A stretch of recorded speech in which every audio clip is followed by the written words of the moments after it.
Israel is in the spotlight again. This time, Sarah Netanyahu, the wife of embattled Israeli Prime Minister Benjamin Netanyahu, has been indicted by authorities for fraud in a mysterious case that has fascinated the Israeli public for the past few years. Since 2015, Israeli prosecutors have been investigating Netanyahu's wife after reports of her overspending more than $100,000 of state funds on meals at the Prime Minister's official residence in occupied Jerusalem Al-Quds. She's also charged with using taxpayer money for personal use on her own time. So far, she is charged with aggravated fraudulent receipt of goods, fraud, and breach of trust. Sarah could face up to 5 years in prison if convicted. Her husband Netanyahu is also part of a wider separate corruption investigation, leading many to believe that he will eventually be forced to step down. Benjamin Netanyahu has called the allegations against himself and his wife absurd and unfounded. Police have so far interrogated him 12 times as a suspect in various corruption cases, but he's not shaken. למיליוני אזרחים בישראל שמביעים תמיכה כל כך חזקה בי ברעייתי. Shortly after that comment, the Israeli Prime Minister, in a rally to his supporters, blamed the media and the left for trying to bring about his downfall.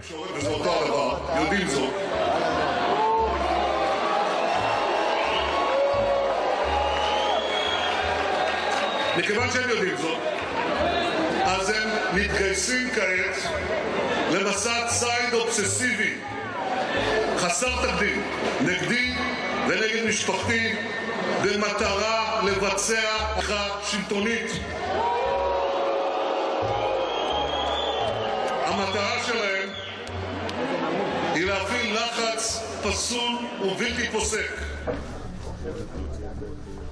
The police, though, they think otherwise. They accuse him of bribing officials to cover for him and his wife's alleged crimes.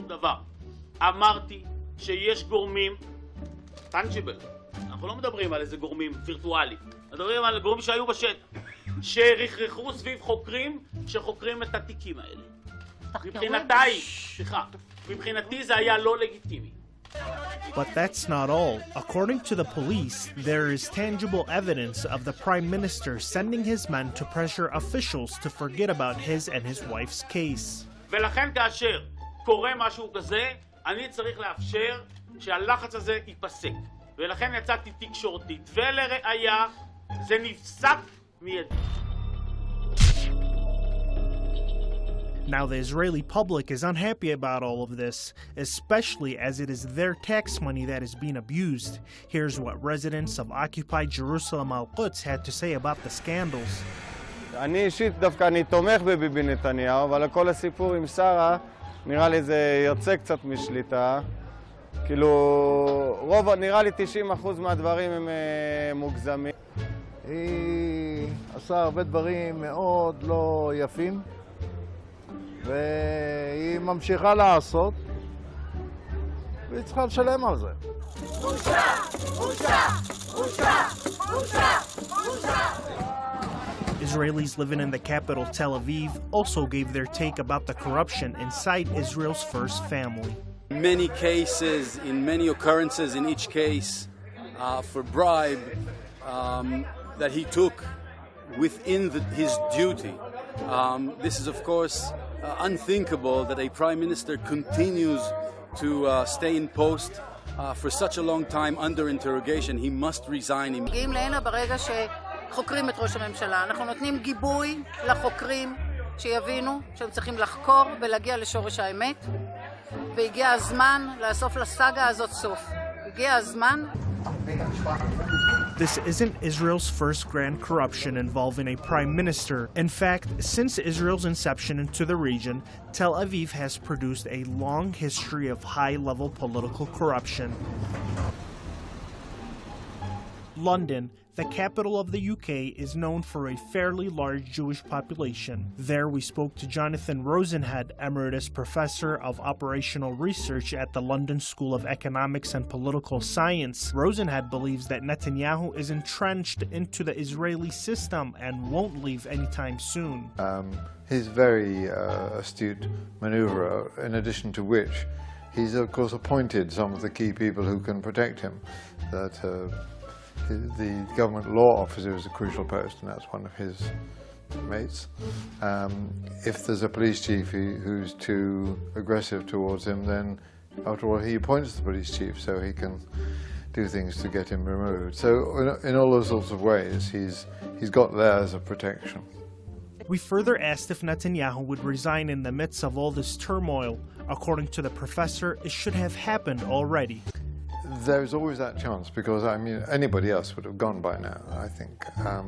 His family lawyer, a personal lawyer, died very recently, and he confided to somebody before his death that he had prepared for the Prime Minister a graceful exit plan involving all kinds of political strategies so he could appear to leave on a high and get some political protection against punitive measures that might be taken against him after his resignation.